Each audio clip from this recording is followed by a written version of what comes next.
अस्सलाम वालेकुम प्यारा ॿारड़ो, उमेद आहे त तव्हां चङा भला हूंदो। हिन रिसाले जो सुफ़ो नंबर 10 खोलियो। इन सेगमेंट जो नालो आहे नदीम चाचू सां ॻाल्हियूं।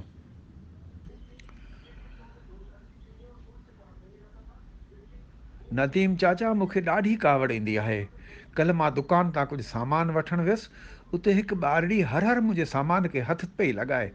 मूंखे ॾाढी कावड़ आई। मूं हुनखे दड़का ॾिना, पर घर अची मूंखे अहसासु थियो त मूंखे ईअं न करणु घुरिजे हा।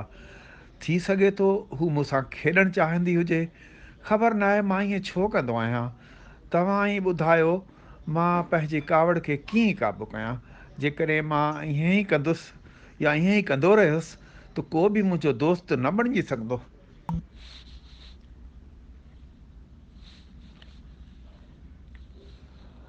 प्यारा पुट शान, मूंखे इहो ॾिसी ख़ुशी थी त अव्हांखे पंहिंजी ग़लतियुनि जो ऐं इन ख़राबु नतीजनि जो अहसासु आहे।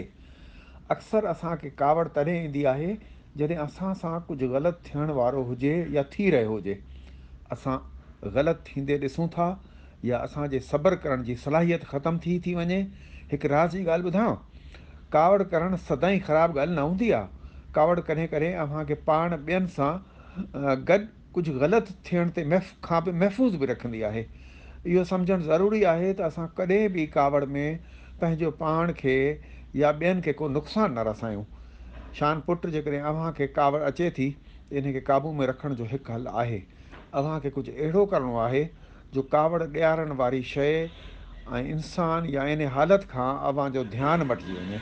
जेकॾहिं अव्हां घर में हुजो त घर में हिकिड़ो कुंड जेको आहे उहो पंहिंजे लाइ मख़सूसु कयो, जिते तव्हांजी पसंदि जी कुझु किताबूं हुजनि, रांदीका हुजनि, रिसाला हुजनि, कापियूं हुजनि ऐं उते हुजनि। ऐं जॾहिं बि तव्हांखे कावड़ अचणु लॻे या अची वञे त तव्हां उन कुंड में हलिया वञो। हुते वञी तव्हां पसंदि जी का बि एक्टिविटी शुरू कयो। जेकॾहिं अव्हां इहो मुमकिन न हुजे त हिकु ॿियो हल बि आहे। जॾहिं बि मूंखे कावड़ ईंदी आहे त मां पुरसुकून थियण लाइ मां पाणी पीअंदो आहियां, डिघो साहु खणंदो आहियां या विहंजंदो आहियां।